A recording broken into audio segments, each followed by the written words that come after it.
I'm Keaton Kirkwood. I'm a mortgage broker, and this is the first event I've put on like this. So I've spoken lots at real estate investing groups, financial planning groups. I've traveled across Canada speaking, but I've never had the privilege of putting on an online event before. So I'm a little nervous. It's not so much the speaking, but the technical. Hopefully everybody gets the right link. Hopefully everybody can hear me. So just want to thank you all for coming out. Tonight, we're going to be digging into the Smith Manoeuvre, which is a combination of a tax planning, investing, and debt strategy. And the goal is to make it so that all of the debt on your home is tax deductible, with the idea of we want to have the lowest long-term cost possible in owning our home and to open up doors to invest for retirement. So we're going to go into the basics of the strategy and outline how it works. We've got the author of one of the books on the strategy, the son of the creator, presenting on kind of the core fundamentals and how it works. Second to that, I'm going to be speaking a little bit on how I came across the strategy and how I decided to use it for myself with my family. And then last, we're going to have Andrew Schulhoff speaking on real estate investing and building and planning a portfolio. Now, he's an author as well, and he's got an exceptional book on the planning and due diligence side of things. So he's going to talk a little bit about one of the ways you can use the strategy. Now, the goal isn't to give you guys a PhD in this, but more to give you a fundamental understanding so you can decide if this is a good fit for you, something you're interested in. We're going to be doing some secondary events after with other professionals, and I'm going to give you guys the details at the end if you're interested, and I'll also email them out. And I say if this works correctly, it should automatically go out in about an hour. So you should have an email in your inbox outlining what these next events are, and I'll talk more about it at the end. But if you have any questions, let us know throughout. We've opened up the Q&A. So you should be able to send messages either through the chat to the panelists, which are myself, Andrew, and Robinson, or you can use the Q&A function, and we're going to try to answer everything at the end, because I think we will get a lot of overlapping questions. So if anything comes up, please ask throughout. You're not going to disrupt anything. And the last thing I want is you forget your questions. So I'm a little bit shocked. We've got over 170 people in here right now and climbing. So I can breathe a little bit easier. At least some people showed up to see us talk. But Robinson, are you there? Do you want to turn on your camera and maybe we'll chat a little bit about the background of the strategy? Here I am. Look at your smiling mug. You got me? I can hear you. All right. So tell me a little bit. I want everyone to understand, where did the strategy come from? How did it come to be? Yeah. My father, Fraser, became a financial planner back in, the mid 80s in Vancouver. And he did a lot of bigging around, and he came across the fact that the Americans could deduct a good portion of their mortgage interest, and we couldn't in Canada. And Dad didn't think that was very fair. So he got himself a copy of the Tax Act and read that. And it's a fascinating read. And he came up with this strategy, which levels the playing field. We here in Canada, when we sell our principal residence, we enjoy the capital gains exemption. Our American cousins do not. So we got a leg up on them. However, they can deduct some mortgage interest, and we can't in Canada. They got a leg up on us there. But this strategy levels the playing field, but a bit more. It also, we get the best of both worlds. We can deduct the interest on our mortgage and we get the capital gains exemption. So it's a very powerful strategy. He put his private clients into it from the mid-80s for about 15 years before he retired to write his book. I got a copy of it here. That's Dad's book. I'm familiar with it. I've mailed a few hundred of them. Yes, I saw that. He did very well with sales there and educating Canadians, but he came back into advising in 2005 to pick it up again on the advising side. And I joined him in 2006. So I was an advisor for a dozen years before I sold my practice so that I could concentrate on getting word out to Canadian homeowners coast to coast about this strategy, because it's not easy out there. So I did that, sold my practice, wrote my own book on the strategy. Never miss an opportunity. The big one. There it is. That came out in November 2019. And that was a pretty crazy journey because you were on like BNN and like you were all over the place, right? Well, yeah. I mean, the book launched, it hit #1 in 22 categories on Amazon on launch day. It was quite a crazy launch. And as we've been sitting here, more orders have been coming in. So the book's doing really well. Very pleased about that, because it's Canadians are getting to know about this strategy, right? They're at least becoming aware of it. And if you're aware of something, you can look into it, take advantage of it if you wish. If you're not aware of it at all, you don't have that opportunity. So my mission, which is to get word out to every Canadian homeowner about the strategy, is starting to bear fruit. Witness us here tonight. Right? Amazing. Well, I definitely know, and I'll share a little bit about it later, but and I know the boomers won't like this, but it definitely seems like it's getting a little tougher to get ahead and a little tougher to get ahead. And one of the things I really liked about the strategy was it wasn't the path, but it was another way to try to complement how do I get myself somewhere that hopefully I can give my kids some help one day. And it's, if you see the polls and the studies, it seems like it's getting more and more difficult. But sorry, everyone, for the distraction in the background. My 3-year-old came downstairs and mom has intercepted her. But what would a live event be without at least a little bit of family?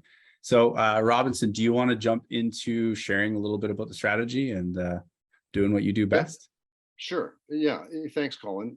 First off, I just like to say, did I say Colin? Thanks, Keaton. Anyways, thank you for the opportunity to be here, and also welcome everybody and congratulations. I like to start off that way because far too few Canadians really take a deep dive into their personal finances, take the initiative to learn, take action, and the fact that you folks are here tonight says something. It's so good on you guys for taking action here. Now, before I get into the slideshow, what are the issues that we as Canadians are faced with? A lot these days. We've got job insecurity, we've got inflation insecurity, pension insecurity. Defined benefit pensions are shifting to defined contribution. So that's to the detriment of the employee, right? A lot of pensions are unfunded. We've got economic uncertainty. We're concerned about our financial futures. There's a lot of stuff going on these days, and a lot of sleepless nights for a lot of Canadians. And when we do look at ways to increase our wealth, our financial well-being, what's holding us back? Well, we've all read the headlines recently: 7.5%, 8% inflation. Who knows what it's really at these days? But inflation's going crazy these days. I recently saw salary/wage increases are running about 2%, just over 2%. Well, that's well behind inflation. So we're not keeping up there. We're also hindered by the fact that we've got high taxation. We pay more as Canadians. We pay more in tax than we do on food, clothing, and shelter combined. These are the 3 basic necessities of simple survival, right? And the cost of life, not just the dollar amount of expenses are increasing, but the number of expenses we incur get larger and larger as we move through life, right? You've got a 3-year-old, Keaton. Along with that comes expenses. So, throw on top of that expensive mortgages. If I earn $1 million, now I can finally have that mortgage paid off if it's $450 to start with. That's a lot of money I have to earn to get rid of $450,000 mortgage. So we want to talk about these issues. We want to address these issues. We want to see how we can improve our situation with nothing more than what we already have. So I'm going to try sharing my screen here. That should do it. Okay, how's that looking, Keaton? You see it? I do. Okay, so let's talk about turning our biggest liability into our biggest asset. Now, before we talk about that, let's talk about how Canadians traditionally handle their financial affairs. We've got these 2 very important financial goals. 1, we want to get rid of our mortgage. 2, we want to save for our future. We want to invest for our future. But the decision on which of these goals to attack first is made for us, not by us, because if we don't put money aside for our future, nobody cares. But if we don't, pay our mortgage, somebody certainly does care. They're going to come knocking on our door. So that's what we do. We focus on paying out our mortgage first at the expense of not getting invested. And this can lead to bad places because while we're busy paying down this debt, we're not taking advantage of compound growth. So we hit retirement age, and this is the fate of hundreds of thousands of Canadians. They're going to hit retirement age. They're going to have all this equity in their home, and yet they're living on a fixed income because they haven't put away for their future. They might be financially reliant on their children, living in a basement suite, or maybe they're forced to downsize, whether they want to or not. We've also seen a huge uptick in reverse mortgage signups. And this is a direct testament to the fact that Canadians have not done a good job at putting money aside for their future. And they get to retirement, and the only option they have to support their retirement is by selling their house back to the bank, if that's the way you want to put it. So there's a lot of bad potential destinies waiting for us. And another one, working in our retirement, not getting to retire at all, right? When you go to Costco, Walmart, McDonald's, you have a look around next time, and you'll notice a lot of senior citizens working there because they have to, not because they want to. They'd rather be golfing, gardening. Now, when we do try to address our financial situation, what is the typical advice from financial professionals that we hear? Well, we hear invest more, max out your registered contributions, prepay your mortgage, reduce your consumer debt. And the common thread in all of these pieces of quote unquote advice is that they all require more money from you. But for a lot of people, there simply is no more money, or very little, not enough to make a difference. But what can we do if there is no more money? Well, if you own a home and have a mortgage, you do have the ability to reduce your tax bill, increase the efficiency of your debt repayment, eliminate that expensive debt sooner, and invest found money. And this is what the Smith Maneuver can accomplish. No new money from your pockets required on a monthly basis. So the Smith Maneuver is a mortgage conversion strategy. Okay? It can lead you to be completely clear title to your home earlier than paying off a mortgage conventionally like everybody else is. But the trick here is to convert your mortgage from bad debt to good debt and enjoy a lot of good things on the way. You get to reduce your tax bill. You're eliminating that non-deductible debt in record time, and you're enjoying compound growth. And these benefits start now, they occur simultaneously, they improve exponentially over time, and again, no new cash is required. The strategy uses cash that you're already outlaying. It's going to maximize the mortgage debt you already have in place, and it's just a one-time restructuring of your existing financial affairs. And many of you on this call will not even require that. You might already be set up for it, just not know it. Now let's talk about debt for a second here. The rule. Non-deductible debt. It's expensive and it's taken on to acquire depreciating assets. If I borrow to buy a car, I cannot deduct the interest on that because I borrowed to consume. And guess what the value of that car does? It goes down. So I owe all this money. It's expensive debt, and the asset I bought with it is depreciating in value over time. Tax deductible debt, however, is what we call good debt. It's relatively inexpensive because we can deduct the interest that we pay on that. So it's much cheaper than non-deductible debt. And by necessity, it's tax deductible because we've taken on this debt to acquire appreciating assets, investments. We do not get the benefit of tax deductions unless we're investing. So we got two great things going on here. Now, the wealthy understand the difference between these two types of debt very, very well. It's one of the main reasons they're wealthy. The wealthy have debt. They have a different kind of debt than you do. That's the difference. So the exception to this rule I just talked about is your house. Now, I know we're seeing, softening in housing prices right now, declines, all that sort of stuff. But over time, we can reasonably expect the value of our house to appreciate. But the mortgage debt is non-deductible. But we're going to fix that problem. Your mortgage is one of your biggest investment opportunities.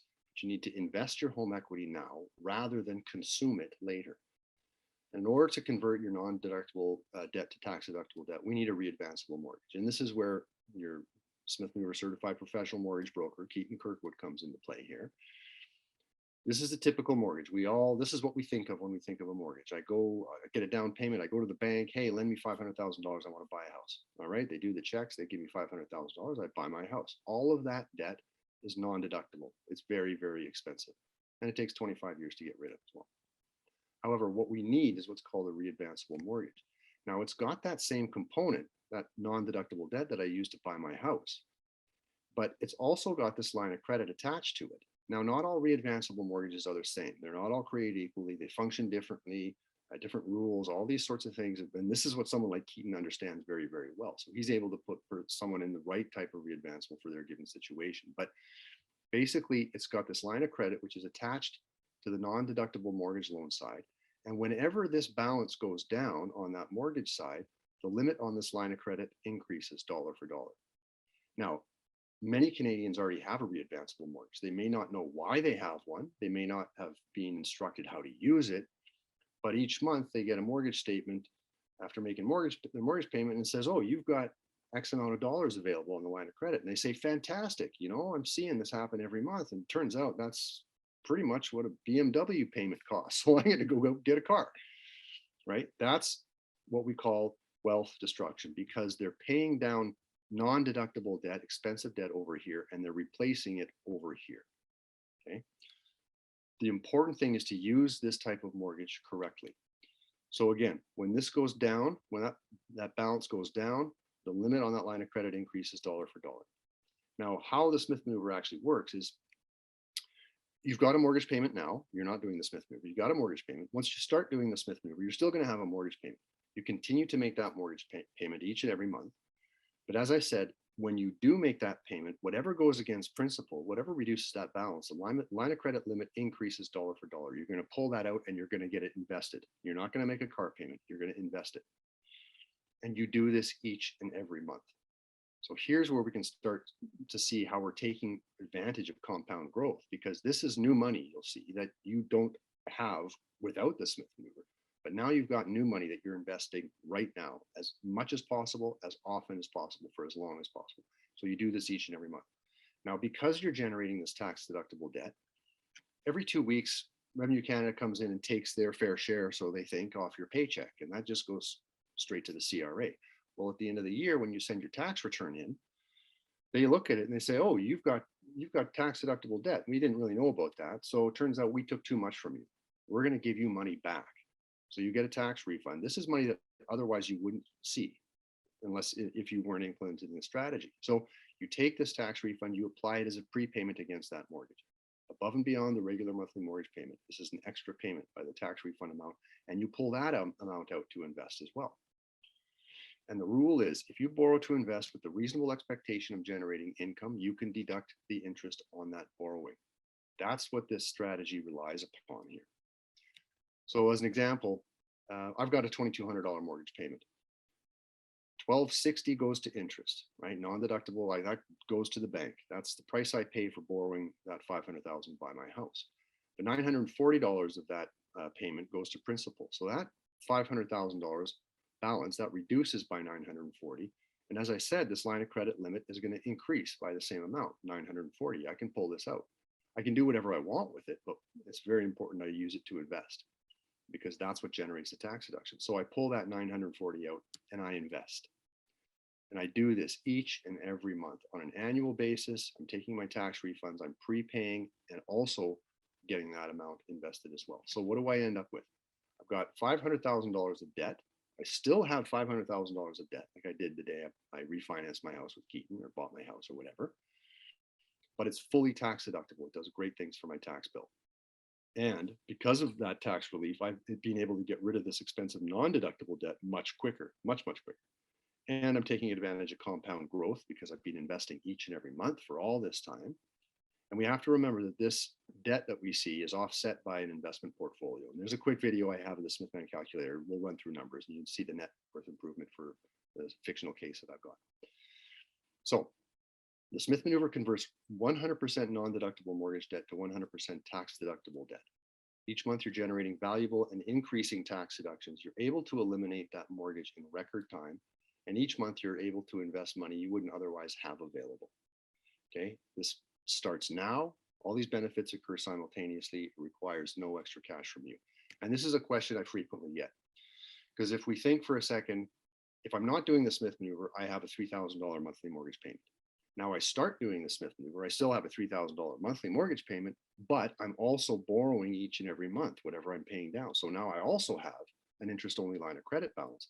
And Smith, if this doesn't cost me anything out of pocket to service above and beyond that regular mortgage payment, this additional interest on a monthly basis on the line of credit, where's that money coming from? And the answer lies in the increasing efficiency of the regular mortgage payment. So in this case, we're talking about a $400,000 mortgage. The very first month that I make a mortgage payment, which is $2,214, some of that goes to interest, some to principal. In this case, $1,486 goes to interest. $728 of that mortgage payment reduces principal.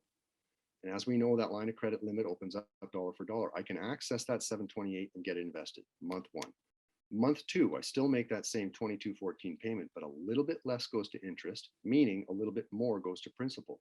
I pull that $730 out, $2 gets taken for interest on the first month's borrowing, leaving again $728 to invest. The next month, $733 is available, 5 to interest, $728 invest, 736. So 8 goes to interest, 728 goes to invest. So that is the increasing efficiency of the regular mortgage payment, and that's why it doesn't cost me anything out of pocket to service that new line of credit component. So for the typical Canadian homeowner, what we've just been talking about here is the plain Jane Smith maneuver, and it's worth several $100,000 in net worth improvement over a typical amortization of 25 years. But we're also going to take 2 or 3 years off that amortization, again, with no new dollars coming out of your pocket. But we've got a number of accelerators which can improve these results.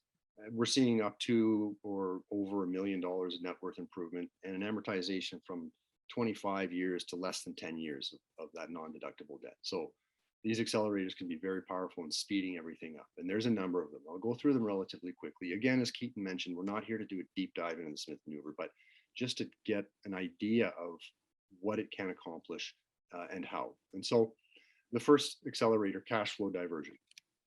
Here's my readvanceable mortgage. I'm making a regular mortgage payment. What I have been fortunate enough to do on a monthly basis is invest $400 off my paycheck. I'm one of the lucky few who has additional cash flow each month, right? So my income comes in and I have instructed the investment company, come take $400, get it invested. That's fantastic. I'm doing something for my future, but there's a better way as far as I'm concerned. What that is after my income comes in, I first use that $400 to prepay my mortgage above and beyond that regular mortgage payment. So it's an additional payment each month of $400. I can get back at that and then I get it invested. So I'm still investing $400 out of my pocket, which I was before, so no change there. But I'm doing really good things to my tax bill because I'm converting bad debt to good debt. The debt swap. That $400 that I've been investing each and every month for X number of months or years now has built up to $10,000 in my investment portfolio. Let's just call it mutual funds. So I got $10,000 of investments. If I look at the tax effect of redeeming my mutual funds for cash, and it looks like it's not going to hurt me at all, or maybe I got a capital loss I can take advantage of, I can redeem those investments for cash, take that cash, prepay my mortgage, buy this big chunk at $10,000. Again, it's made available. I pull it back out and I can buy the exact same investment I want if I want. I can buy a different investment if I don't think the other one was performing. But I've just taken years off the amortization of this bad debt because I paid a big chunk off. My total debt has not changed. The day before I implement this debt swap, I owed $500,000. The day after, I owe $490, but the difference is this 10 over here is tax deductible. So that's the debt swap with existing investments. I can always do this with cash as well. Year end, I get a $10,000 bonus from my boss. I've done a fantastic job throughout the year. I have this discussion in my head, as everybody does when they have extra cash. They want to put it to work. Do I pay it against my mortgage, or do I get it invested? Well, the answer is you can do both. Or you can take that cash, prepay the mortgage, pull it back out, and then invest. The DRIP accelerator. These investments that I have, these $10,000 mutual funds, they've been sending me $300 in dividends, we'll say. Typically what people do is, well, I want this investment to grow, so I don't want to see the dividends in cash. I want them to buy me more units of the mutual fund or more shares of my stock or whatever. So they get it automatically reinvested. So the $300 comes out, goes right back in to buy more units. But what we can do is say, actually, I do want to see those dividends in cash, because once I get that cash, I can prepay my mortgage, whether this is monthly, quarterly, annually, whatever it is.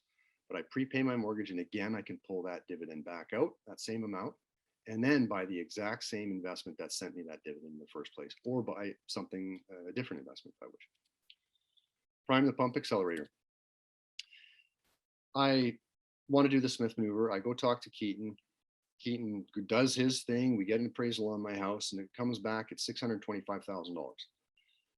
Lenders who offer readvanceable mortgages will lend up to a maximum of 80% loan to value. So that means in this case, $500,000. That's the maximum I can get from this lender. And it turns out that's the exact current balance of my mortgage that doesn't work, that I want to get out of. So I need that full $500,000 to pay out my old lender. So now it resides with my new readvanceable lender. And I will start to convert that mortgage with, my monthly mortgage payment, maybe a couple of the other accelerators we talked about.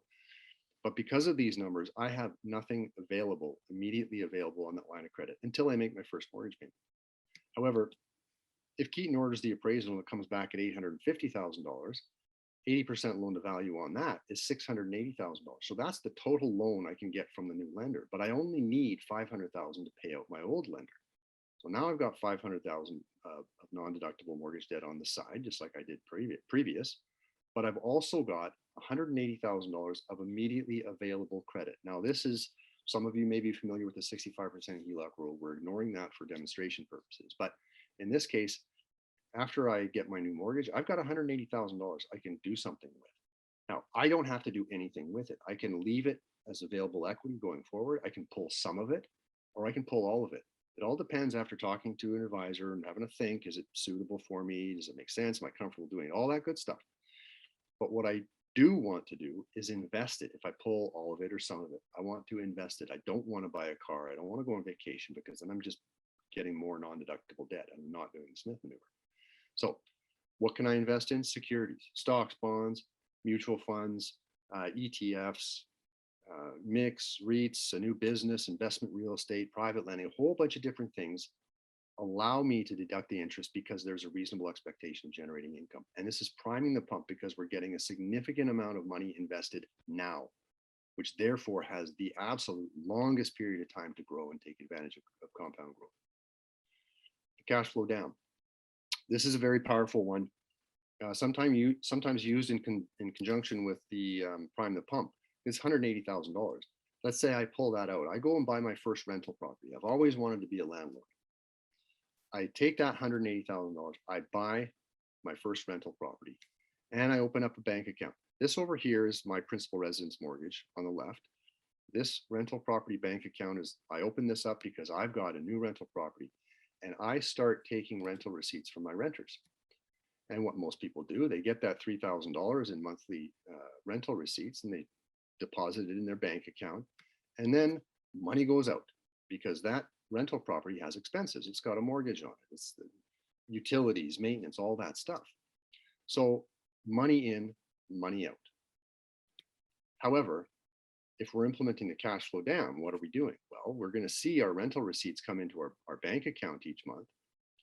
But what we're going to do next is apply that $3,000 as a prepayment against my own mortgage. That's my own mortgage here, my principal residence, the house in which I live. I take the money from my renters, I prepay above and beyond my regular mortgage payment, and that is made available again on that line of credit. I pull it out, and then I put it back into my rental bank account. The last thing that happens, that $3,000 comes out to service the expenses on that property. So the money is coming in rental receipts. It's going out to service the expenses. Everybody's happy, but I'm doing a couple extra steps here to my great advantage, because as Keaton will tell you, if you're prepaying a mortgage by $3,000 a month, this is where we're seeing 25-year amortization. This non-deductible expensive mortgage debt is gone in 6, 7, 8 years. And on the line of credit side, it is tax deductible, this borrowing, because I am borrowing to invest in my business, which is generating income. So this is hugely powerful for real estate investors, for people who want to get into real estate.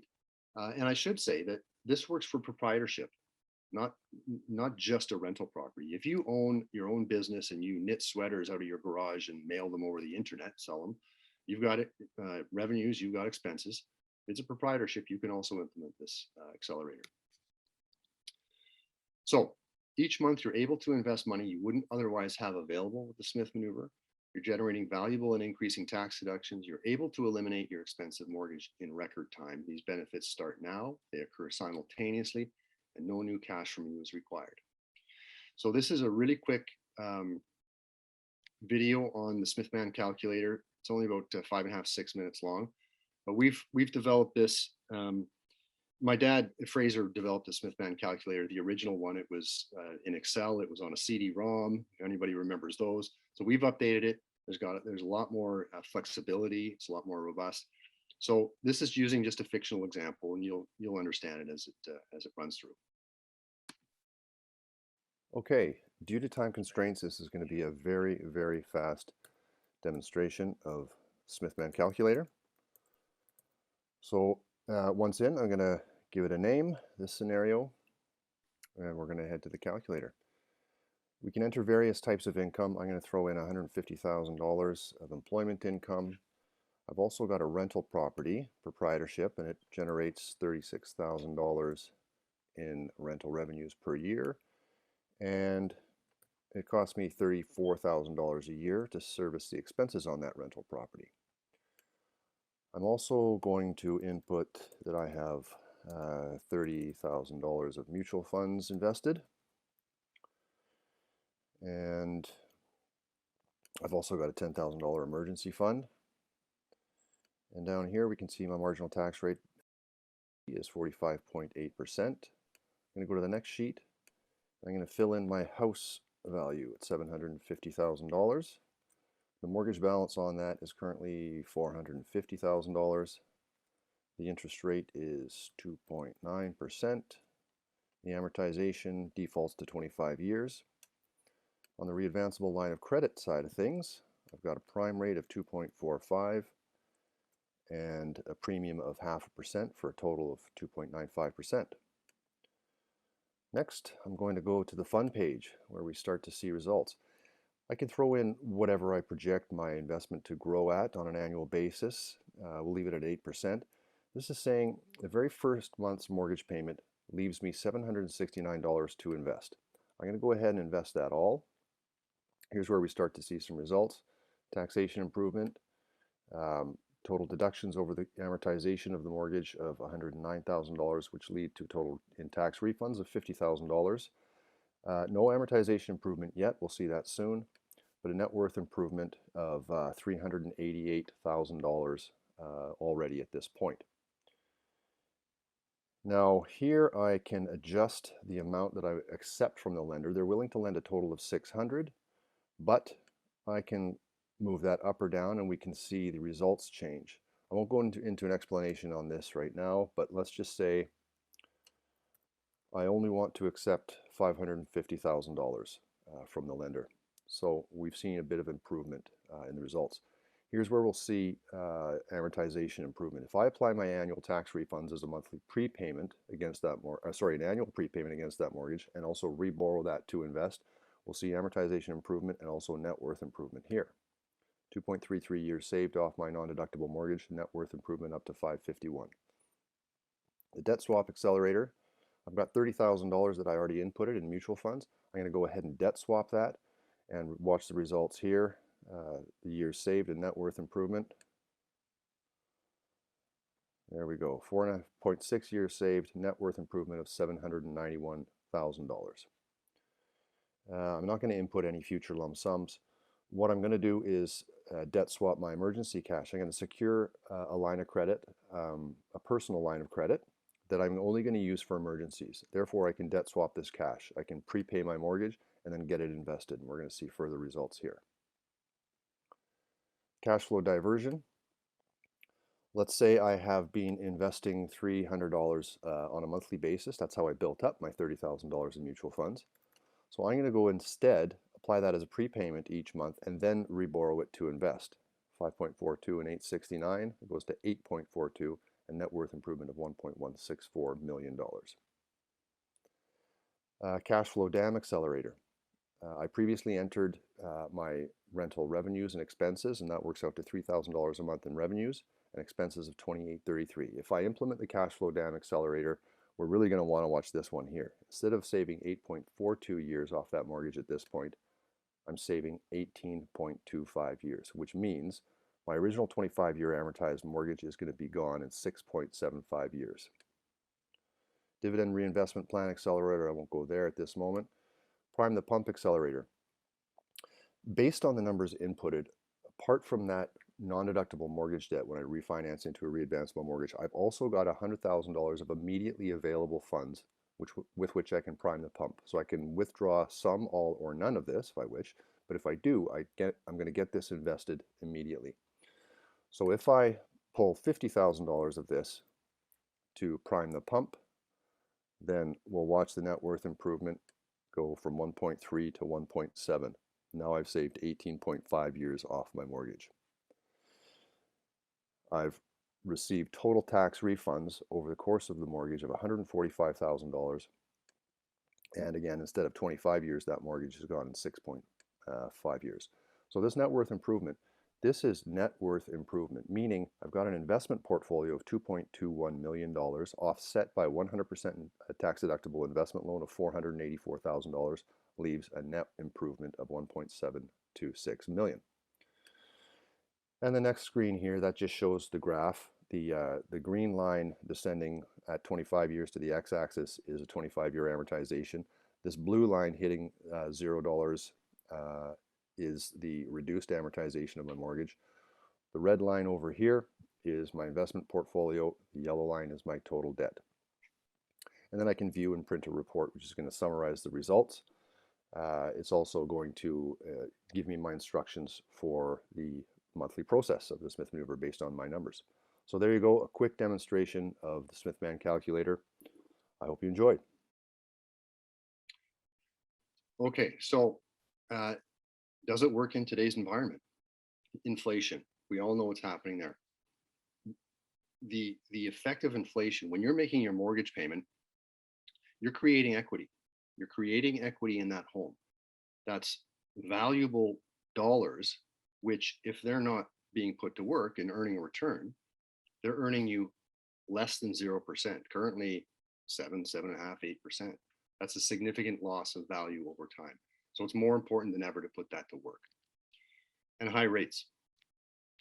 I get this a lot. What happens when rates are high? What happens when rates are low? When is the Smith Manoeuvre most effective?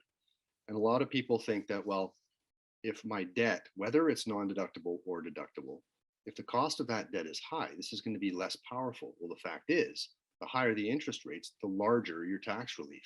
So you have more to prepay your mortgage each and every year. And that leads to actually, in many cases, a shorter amortization than compared to low rates. So in high rates, when the rates are high, this works. We have to remember also that my dad, Fraser, developed this back in the mid 80s when when rates were double digit. Right? And if it didn't work back then, we wouldn't be talking today. So it works with high rates, it works with low rates. Low rates, yes, your tax relief is lower, but you have more to invest on a monthly basis and take advantage of compound growth. So it's this balancing act, rates high, rates low, works in both scenarios. Markets are down now, but the fact is that quality assets are on sale. And this is,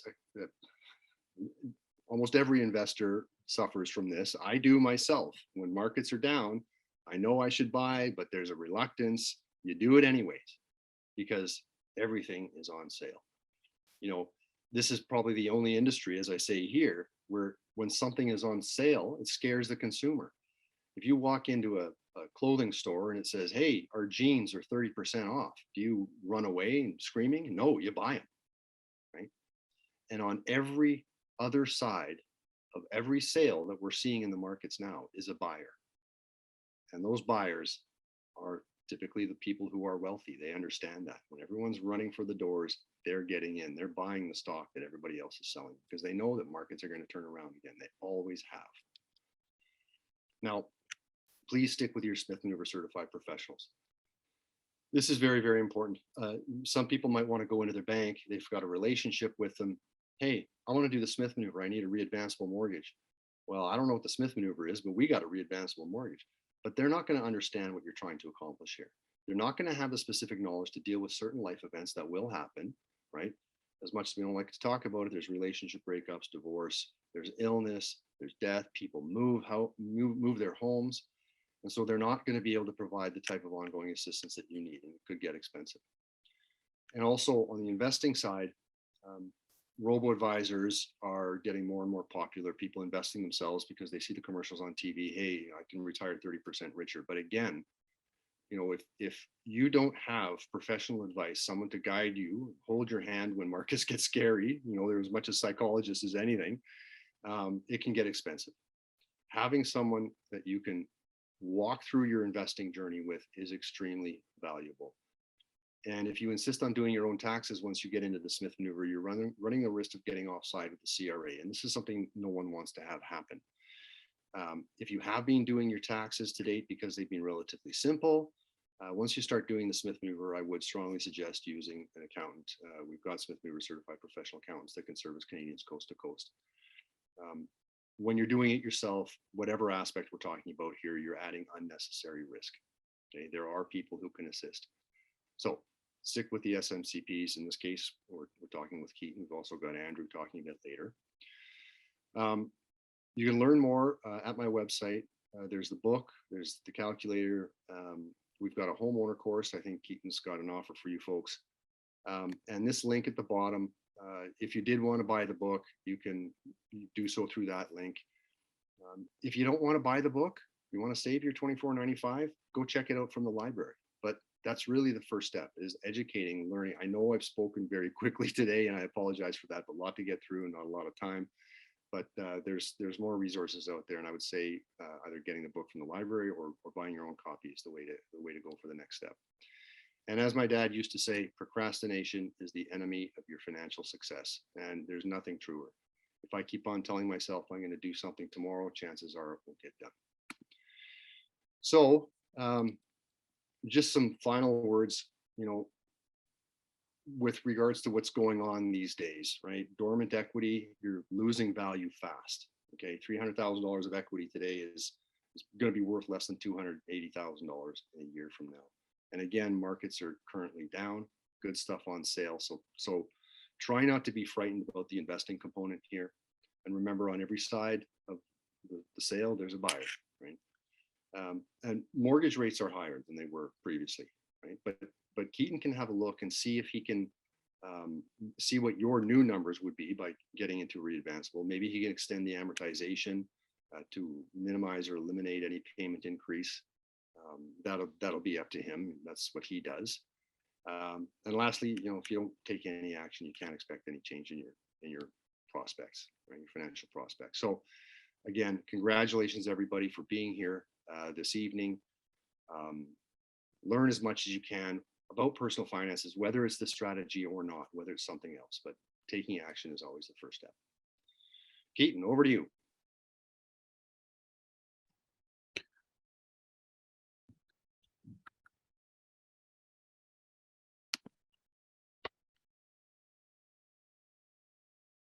Cool. 2 seconds, there we go. Sorry, my camera went to sleep. But thanks for sharing, Robinson. I actually have good news. There is one of the attendees in the crowd is Chris Harrison, who is a Smith Manoeuvre certified professional accountant. And I was just messaging him on Facebook. He's going to stick around to answer questions at the very end. We've already got over 20 questions in, so we'll tackle that. Sorry, guys, I was wrong earlier. The chat function doesn't work. So if you do have a question, please use the question option. But we're going to go through and answer everything. All of the questions are going to be recorded. We're going to be sending this out to everyone at the end. So if you have to go, that's fine. Please still ask your question. We're going to make sure it gets sent out to everyone. So I want to thank you for sharing on that, Rob. I actually want to share with you all, I'm going to get into my presentation in a minute, but how I learned about the strategy. So as some of you may know, I've been a mortgage broker for about 8 years and used to work on an investor-focused mortgage team. And we did a lot of events. One day, it was, I think, about 5.5 years ago, I went to this big event with about 350 people in Vancouver. And there was another broker there. And we worked with the group that was running the event. And we had a very close relationship. And all of a sudden, I see another broker. There's this tall, skinny guy with him. His name is Robinson. And next thing I know, they're up on stage. And Robinson presents first. And I was real excited. He, similar presentation to what you saw now. This is a strategy that's been around for about 30 years. It's shifted a little over time, but hasn't changed a huge amount. It's just adapted to the market.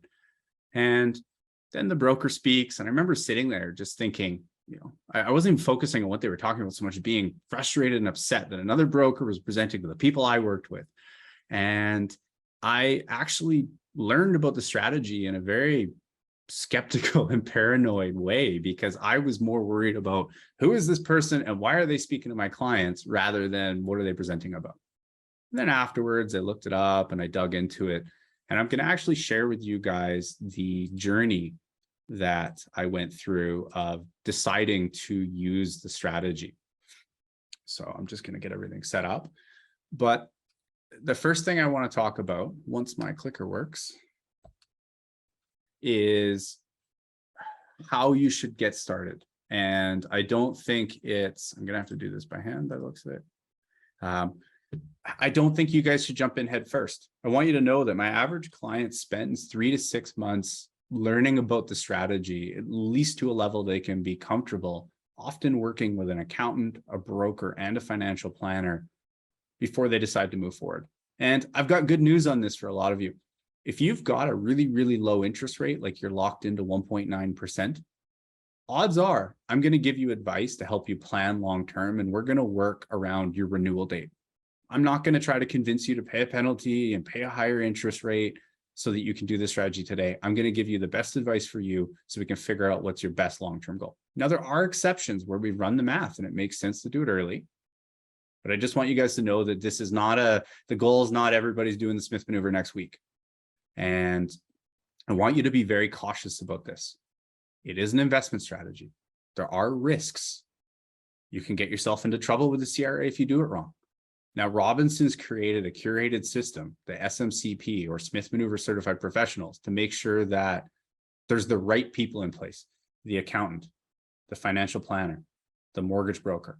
There's realtors, lawyers, life insurance experts. There's everybody involved based on what you need.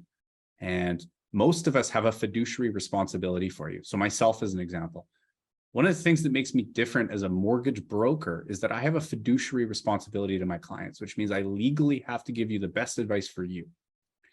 The banking employees, mobile specialists, and people that work for the banks are licensed, or they're not even licensed. They're under the Banking Act, and they don't have that same requirement. So that doesn't mean that I'm better or worse. It just means that I have a different requirement to how I give you guys advice. So that's my little caution bit. Now, I want to talk a little bit about why I do the Smith Maneuver. So that is my wife and my daughter. And we're expecting, we're going to have a son in November. But a little bit about me without getting into a sob story. I'm the only one in my family who's graduated high school. I'm the only one who's has really a shot at retirement. And I think a lot of you will relate to this. I have spent the last 15 years of my life, and I'm 32, so I started worrying about this pretty young. What are my parents going to do when they get older and they can't work? What is my family going to do when there's no money? And I think a lot of you can probably relate to this. If you are a little more aware, you look at real estate investing, you start worrying about your future earlier and you take action. I don't know about you, but family often seems to look at you like you're driving a Lamborghini and a multimillionaire. I know I'm not, but I just know that there's that subtle unspoken expectation, or it's at the back of their mind. And at the end of the day, I want to do the things I can to be in a position to help. I also want to be in a position where I can one day retire, and I want to be able to, I would love to travel. One of my goals, if I can retire early, is to actually go back to university and study astrophysics. It's what I wanted to do as a teenager. And I'm an awful student. And my grandma gave me a little life talk when I shared with her, I want to be an astrophysicist. And she said, Keaton, there's no money in it. There's no career in it. And you're just not a good enough student to teach it. So find something else. But I hope one day I can go back and do the university side. But I personally think that it is going to get harder and harder for at least the next 20 years to buy homes, to build a retirement. So one of my big goals is to help both my kids hopefully get into their first property. It's probably not going to be on the west side of Vancouver, but I hope I can help them get started somewhere. Another thing is education. Like, I want to be in a position where I can help my kids either go to university or start a business or pursue their passion. And then the last thing I would love to do, my wife and I got married last year, and we ended up getting a very little bit of help from our family, but we didn't expect it. And because of that, we had a very small wedding because we didn't want to really harm our long-term goals by having a big expensive wedding. But I would love to make sure that my kids don't feel that pressure one day. So that's my why and what I'm working towards. I really, really suggest that you think on yours as well, because I think it's a huge piece of navigating the strategy and deciding it is a good fit for you. One of the things I suggest to every one of my clients is to ask yourself a question. If I did absolutely nothing, I just didn't make any changes, no Smith Maneuver, nothing new, I just did what I'm doing. When I retire, will I have enough? Will I be able to achieve everything I want to do? Probably Robinson will scold me for this opinion, is that if you're on track to have everything you need and you're going to have the retirement you want, maybe it's worth learning about this, but I would be very hesitant to start trying new things. And I see it a lot with my real estate investing clients. And I ask them, are you on track to have A, B, C, D, whatever you want? And they say, yeah.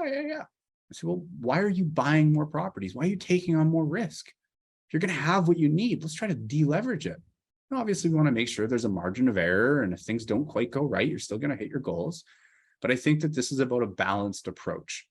So I just want to say, please look at this with a degree of skepticism, make sure it's the right fit for you. But I know that when I learned about it, I was pretty paranoid, and I spent actually almost 2 years digging into it, particularly because I am a professional and I have a very high degree of accountability to my clients. And the 3 big things that I worried that I want to touch on just a little bit is interest rates rising, the stock market falling, and the CRA. Now, of the 3, the CRA scares me the most. So I'm super stoked that Chris is here and he's going to touch on things a little bit.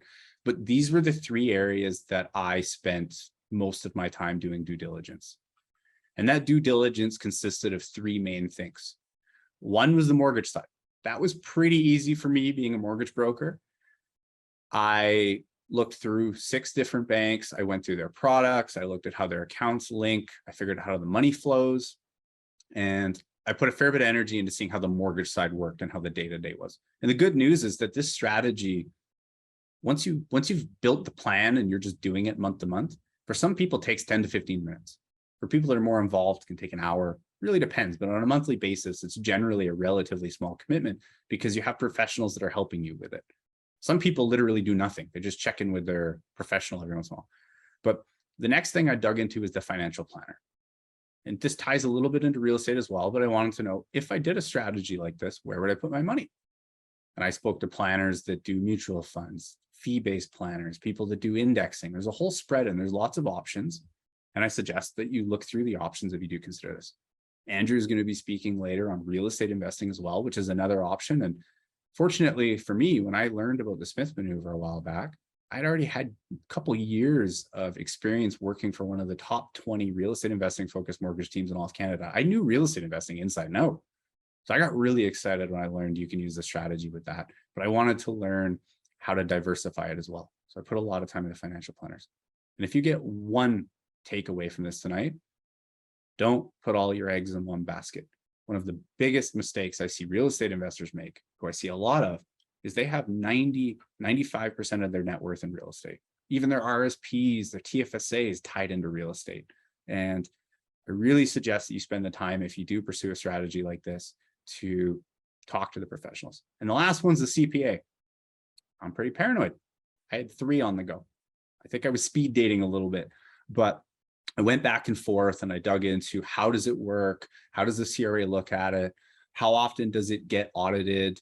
And I was surprised by the answers. It seemed a lot simpler after I spoke to the accountants, but I really suggest that you follow my footsteps if you do investigate this more and you talk to the CPA. So I want to show you a little bit. I ran some numbers for my own family. Now, some of you may know we moved to Alberta. We got a smaller mortgage. I really do believe in taking steps and making hard choices to try to get ahead. But I just wanted to show one example that are real world numbers. This is with roughly a $570,000 mortgage. This is the vanilla Smith Maneuver, where you pay down your mortgage, you reborrow. These numbers are based on an 8% return as the assumption. So some might say it's aggressive. I just turned 32, so I do have a long timeline. But I did choose that number because it's almost 3% below the 30-year average return of the S&P 500. At the end of the day, one of the things that I'm going to follow up with you in a few days is offering to run a calculator for you, or we'll jump on a Zoom call. I'll share the calculator and we'll go through if you're interested in seeing what it would look like for yourself. But these are just some examples. Now, one of the things I got really excited about, and my favorite part of the Smith Maneuver, is cash damming. So this is the example where I ran the exact same scenario, but I put 2 investment properties in, renting for a total of $4,000 a month each, cash flowing about $500 a month total. So $250 a month per property. And the power here is from making the mortgage fully tax deductible in like 5-6 years. And we're going to talk about making sure you don't exceed your prepayment with our follow-up. I see a few questions about it, but I just want to show you guys some real world numbers, 8% returns, just shy of a $600,000 mortgage, and a 30-year timeline. The last thing I want to talk to you about is that I'm a young family. Well, I should say we are a young family. I started doing the Smith Maneuver about 6 months ago when I finally bought my first home, because I did live in Vancouver before. I chose to buy a couple investment properties in Alberta and delayed buying my primary residence, knowing that we were having kids, getting married. Finally bought our home in May. We set up the strategy for it and off we go. We're full speed ahead. Now, I haven't finished my journey. I've just started, but I want you guys to know that Robinson has done the strategy himself. Chris Harrison, the CPA, who's going to be speaking later for the questions, has just finished making his mortgage fully tax deductible. Andrew Schulhoff, who's speaking next, used the Smith Maneuver in the 2000s. And Graham Plum, the financial planner, who's also going to be speaking at one of our future events, is also doing the Smith Maneuver. So all of us are professionals. We're all licensed, and we are practicing what we preach. But for me personally, the idea of missing out on $1 million for my retirement, when I can take some steps, and everyone has to evaluate their own risk, but creating an extra $1 million for my retirement so I can help my kids hopefully retire one day, help my parents, that's something that I don't want to miss out on. Now, I'm going to set this up for Andrew so you can get ready to present, but the next person speaking is going to be talking a little more conservatively on due diligence, portfolio planning, how they look at the real estate investing side. We wanted to show you guys just a little bit of a teaser of one of the ways that you can choose to move forward with this. And Andrew is a little bit my mentor, a little bit a friend, a little bit an amazing professional, but he is someone that I look up to. He's an author of a book. He's run multiple investing groups, and I love working with Andrew because in the real estate investing side, he's one of the most cautious people that I've met. There's very few people in this industry more cynical than I am. Some days I think Andrew takes the cake. So how's it going, Andrew? Great, Keaton. Thank you very much for that wonderful little intro. Yeah, it's an interesting world right now, and I really appreciated what Robinson had to share and what you've shared so far with these people. It's great to see so many people out learning, because that to me is the key to everything. You can all take a flyer, but that can always wind up being a risky move. When you learn and make informed decisions, you're definitely going to make better strides, maybe not faster, but better strides. So I am going to jump right in here and screen share and see where we go from here. Make sure I got this right. All right, you guys can see that? Hopefully. We can. Perfect. So it's actually funny. This kind of feeds off of both of what Robinson and Keaton have said, is the success of the investment has more to do with the investor than, and I'm just inserting property here, but it could be the investment, it could be mutual fund, it could be whatever you're investing. And the reason this is so important, because the vehicles work. Most investment vehicles work, but they don't necessarily work for the individual because they haven't figured out why they're investing. And Keaton talked about his big why. And I think it's a super important thing. So that's where I'm starting, is about you. I'm going to bounce off of what Keaton said. Why do you invest? It is really important. For the fact is, it's like planning a trip. Where's your destination? How long is it going to take there? How are you going to get there? But if you don't know where you're trying to get to and why you're trying to get there, then your odds of getting there are slim to none. So to share a little bit about you guys, so you get the context and the idea of what I'm talking about, my why. My why is my passions in my life, and I have a lot of them. Funny enough, one of my key ones is music. I love music. Just in the last month, I've gone to 7 concerts, which I haven't been able to go to for the last 3 years, and it was quite challenging considering I'm an OG now, and I've been going to concerts since I was about 13 years old. I love music. It is uh, something that speaks to my soul, something that stops time for me. It gives me joy every day. So that is a key passion. And investing helps me get to go see those shows that I may not have seen. I also like living life. I like living slightly on the edge. I've gone skydiving with my wife. We both have motorcycles. We like riding motorcycles. We like traveling. We like doing wakeboarding. We like doing things for action-oriented people. And sometimes we like to scare ourselves a little bit just to make sure that we're not lulling ourselves to sleep. Um, when we travel away, we have a place in Maui, and my investing has helped me get our place in Maui. It is our happy place, and I've been going there for the last 27 years, and I actually love it. And because of the investing that I've done and the planning that I've done, we were able to acquire a property when the Canadian dollar was at par. So it just happened to be one of the places we wanted to go to find our happy place. The other thing is I've been investing in real estate for 31 years. I've been helping clients for 27 years. So I have this knowledge, not because I'm brilliant, because I've just been at it such a long time, that I'm able to give back. I'm able to give back to not only clients, but also realtors. I teach realtors about investment real estate, especially residential. I'm not turning them into commercial realtors. I'm just helping them understand the fundamentals so they can work with their clients more often to help their clients achieve their goals. And then lastly is actually to financially and physically give back, whether that's volunteering my time with Rural Vision or funding and helping foundations at Sarah McLaughlin School of Music. I believe that we are so blessed here in Canada that we have the ability to give back. And these are some of the causes that I support when I'm actually selling my books, because the net profits all go towards the charities of my choice or the causes of my choice, because really it's not going to make a massive difference in my life, but it can for those.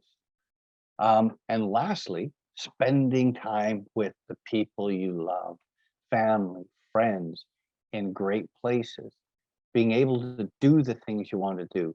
That is your why. Because you can have $10 million. Yes, so what? What are you going to do with it? The key thing is it's how is your quality of life going to be? What is it you want to do? And you've got to figure that out, because it is going to be incredibly important in what you invest in because of your nature. You might want to invest in fast equity. A lot of people are flipping houses and things like that. Or you might want slow and sustainable. You want cash flow to help with your retirement income. You may want to pass on properties as a family legacy. Or you may want to be one of those people who goes, I don't want to work anymore. I want to be a full-time real estate investor in this case. Or you want to own your own building, something like that. I've done a lot of these slow, sustainable cash flow. Been an investor doing that. I'm a realtor, so I'm kind of living that world. But I'm also investing in resort areas because there is a lifestyle component to what I want to do and what a lot of my clients want to do. So it is incredibly important. Now I'm just going to stop 1 second and say, real estate isn't the end all be all. It is part of a sound investment portfolio.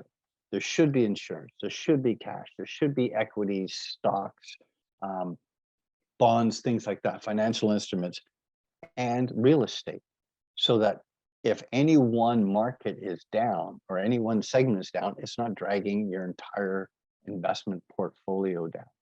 And especially what we're seeing today, it becomes very, very important. And like Keaton said, there's a lot of people that have done nothing but invest in real estate in what can be typically illiquid. So understanding your why and your risk tolerances are really important. What style of investor are you? Are you an active investor or a passive one? Are you wanting to go buy a job, or are you wanting it all to be done for you in a turnkey way? Are you a speculator, meaning short term, or are you a long-term investor? And there is no wrong answer. There's just what works for you. And it's really clear that you need to figure out where you're going and how you're getting there to understand your desired outcome. What is your timeline? What's your risk tolerances? What are you good at? What are you not good at? What do you want to do and what don't you want to do? And once you've got that nailed down, now you start to educate yourself, read, listen, watch, learn from those that have gone down the path that you've already gone, that you're planning to go down, and learn from different groups, like-minded individuals. They're out there, and anyone worth their salt would be happy to help you, because most people really want to help other people. Because that way you are able to invest with clarity and confidence.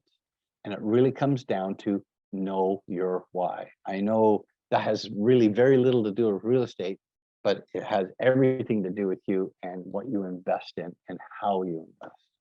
So let's talk a little bit about real estate.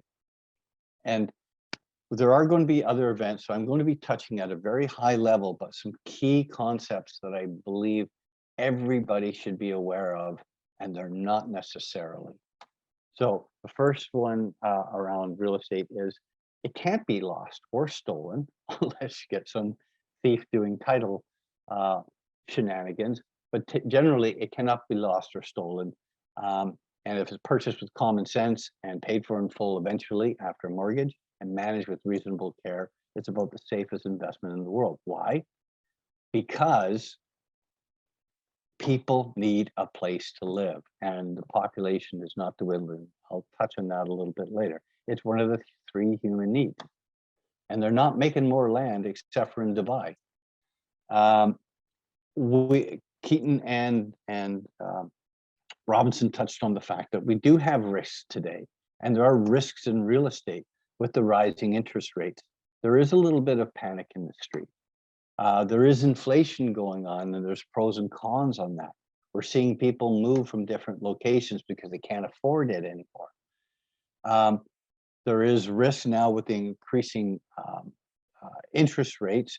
Your ability to borrow has gone down, and the bank lending policies are far more strict to ensure that they get their money paid to them and they're not inheriting a property. The economic levels at all different levels, whether it's local, provincial, national, and now global, there is a bit of havoc going on. And so there is fear. And they're not necessarily, I don't want to say they'd be cavaliering about it, but with situations like this, there are opportunities for those that are ready, willing, and able and informed. So just realize that, you know, there are situations where you can participate. Real estate is not without risk. There is no such thing as risk-free real estate. But of the different levels, residential is the least risky because it's one of the 3 basic human needs: food, clothing, shelter. And so people always need a home to live in. And you can invest in real estate in so many different ways, from rent-to-owns and fix and flips and all of these TV shows. I like buy and hold because it does create a monthly dividend and you have an appreciation value. But you can get less connected with it. You can do things like pre-sales and assignments and agreements for sale. You can do joint ventures. You can actually even loan on the properties, or you can buy REITs or EFTs or ETFs so that you're able to be a bit more liquid. Again, it comes back down to you. What are you comfortable with? What are you willing to do? And then real estate, the reason it is so stable is because it is a hard asset. It generates cash flows. Banks loan up to 80% on it. It's not volatile to accounting practices because there's so much real estate out there that you're able to do a comparative market analysis really easily. The population of the world is not dwindling, so we're definitely going to need more places to live. We're not building enough for the number of people in Canada right now that are moving in and growing up and wanting houses. We already know that. It is a renewable source of capital and can be used as a college fund for kids, which many of my clients have done. They bought properties with their kids in mind and are using that to appreciate, have the mortgage paid off so they can borrow against it. There are 7 profit centers in real estate, but I'm going to focus on the 3 main ones that everyone seems to pay attention to. And I call it the full meal deal or the full 3-course meal. Cash flow, mortgage pay down, and appreciation. And cash flow is an appetizer because there's very little of it while your mortgage is being paid off. But combining that with the mortgage pay down, which is a stable growth in your equity just by the mortgage being paid off, can actually help you build a sustainability factor so that when you're trying to get appreciation, which is the wealth creation, you have the ability to sustain it, because a lot of people are focusing on appreciation. But if you can't afford to keep the property, you've got to let it go. And you're not necessarily getting that appreciation depending on how the market conditions are. And we're seeing what's happening now in Vancouver and Toronto, where the values have come off quite significantly, not only sales values, but some of them are sales volume, but actual values. When looking at the market, I'm going to correct something that realtors talk about all the time. It's not location, location, location. It's timing, timing, timing first. Real estate is a function of the economy, full stop. If an economy is shrinking, people aren't living there, they're moving away from there. So it's about timing of the market. And I'm not saying pinpoint the market, because you can see the trends that happen. When you see values increasing, when you see rents increasing, when you see vacancy rates decreasing, and there's activity going on, construction, so on and so forth, that may mean that the market is actually on an upswing. But when you see this fever pitch that we saw last year, where people were buying hundreds of thousands of dollars over asking, that was absolutely at the peak. That was frothy. That is not the time to buy. That is not the time to invest, or at least in that market. You want to look at markets where it has less frothy situation. So you're not all fighting over the same piece of real estate, outbidding each other. It was absolutely crazy. And I talked a lot of clients out of sitting on the sidelines because they could see what was happening. And they were getting nervous, and they were getting nervous for a good reason. Real estate cycles are incredibly important. Then location. To even take it a little bit further, there's 3 basic areas of a real estate cycle. There's a boom, slump, and recovery. And within those particular segments of a real estate cycle, some strategies work better than others. And in a subsequent seminar or webinar that we'll do, we'll get way more into detail on this type of thing, because it is really very important when you're using investment real estate in conjunction with the Smith Maneuver and applying cash damming, then you really do want to pay attention to what is going on and where you're investing and why you're investing and what strategies you employ. Because it all really starts, when it comes to real estate, starts with the GDP. And that's this magic thing that everyone talks about. But really what it is the big money coming into a community, a town, a region, a province, where it's either public, private, or a combination of both, where large projects are going on, creating jobs. With jobs comes population growth. population, they're not going to buy right out because not all of them are going to be able to afford to buy cash. They have to get a mortgage, and then until you have 2 years of stable income in a job, banks are more reticent to actually lend. So they tend to rent. So you'll see decreased vacancy rates, and depending on the market in which you're in, you may see significant rent increases or marginal rent increases, but you will see rent increases. Eventually, they will start to buy and you see the values increase. And this whole sort of cycle can take about up to 2 years. So you invest in those markets where it is growing. Follow the money. It's really that simple sometimes. But you have to understand what that money is, because it can actually work in reverse as well. So when money leaves a market, people leave the market because the jobs have left the market, and then you get increased vacancies and so on. So understanding, is this a sustainable growth, or is this a quick shot in the arm and then we're gone? There are various markets where I could give you examples of that, but that's for another time. Really what I'm trying to get at is that when you start to understand the fundamentals behind it, it means you'll be buying in the right places at the right time for the right price, rather than elbowing each other out of the way, trying to get the best price and that you win the deal. There's always more investment properties. Now we go into the properties. So once you kind of narrow down a market, now you're going to start looking in the neighborhoods, and you want to know the makeup of that neighborhood. You want to kind of know what the rental markets, like the tenant mix, the quality of the properties. Is the neighborhood gentrifying, or is it just stagnant? Is there any growth coming into it? And if so, where are the game changers like LRTs and things like that happening, so that you can buy in the right neighborhood?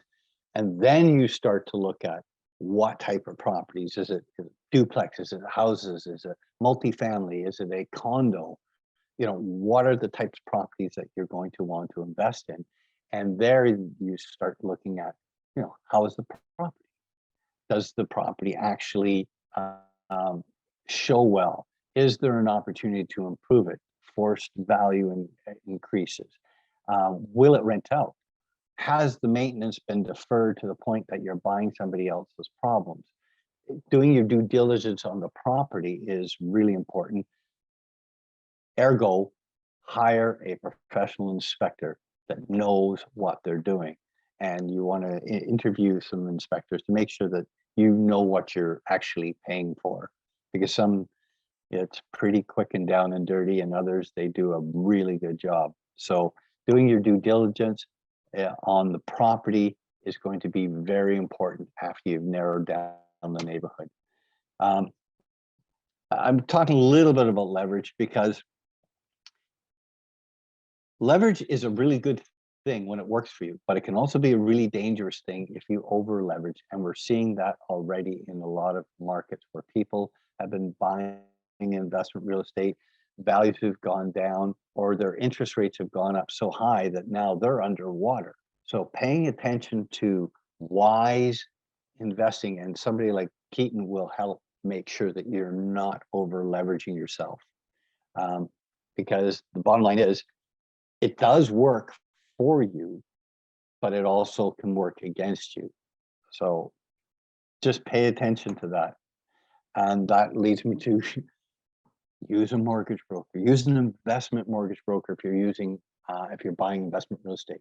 They're different than a residential mortgage broker because they're far more versed in how to present a property to the lenders. They're far more versed in how to understand how that property is going to operate. They typically will champion the deals. They have relationship with lenders that don't even have a broker channel. And they are working for you versus the bank employee working for the bank. You want somebody in your corner that's paying attention to what you're doing. And then the other key piece is knowing your strengths. Or sorry, one more thing is the tenants. They are more than just a rent check.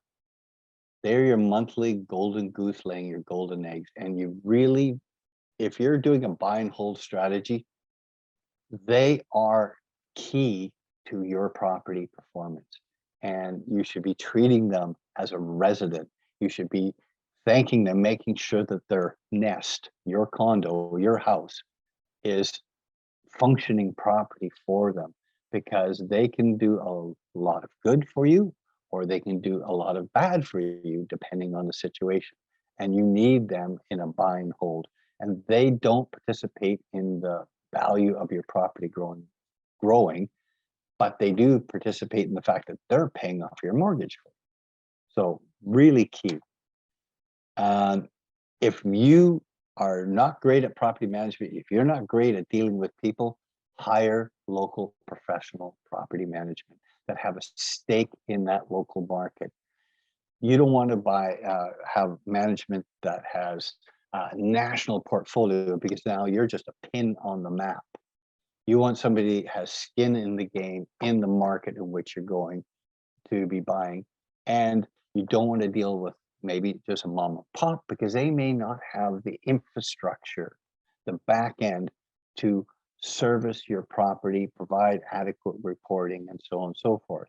So a good local management will deal with all the repairs and maintenance, capital items, and advertising and tenant concerns, the tenants, termites, and toilets.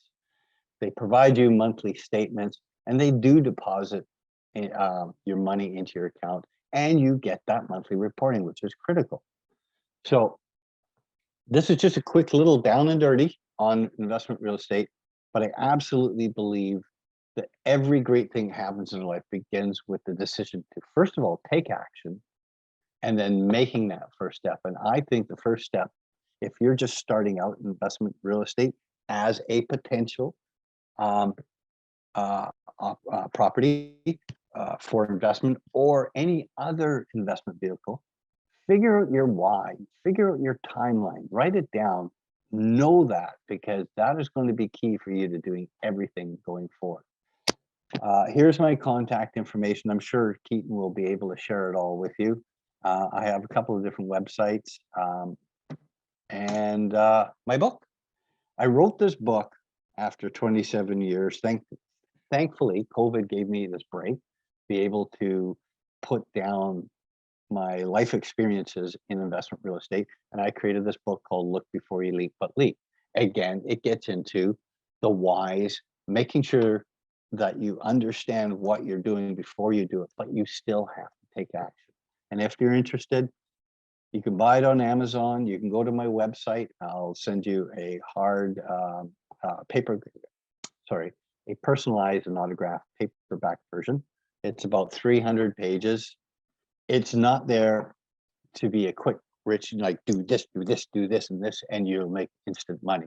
No, this is about a reference book, whether it's looking at property management, whether it's understanding real estate cycles, whether it's, understanding demographics or what to look for in terms of insurance, things like that. So it's a reference, and all net proceeds go to charity.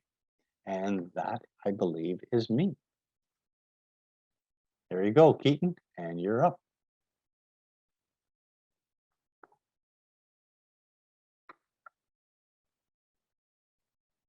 I'm just bringing my camera back from the dead again.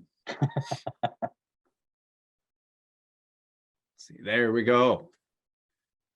So I am going to quickly share with you guys the events that are coming up, and then we're going to jump straight into questions. So I think one of the biggest pieces is that this is very shallow, and I think we're all going to have questions on specific topics. So I'm just going to screen share this right now with everyone. These you will see, I'm going to screen share, are the events coming up. So first and foremost is going to be a tax focus. We have Chris Harrison, who's a CPA or chartered professional accountant. He uses the Smith Manoeuvre himself. He was telling me the other day that he just finished making his whole mortgage fully tax deductible, which I think is awesome. And he actually used the strategy to help grow his business.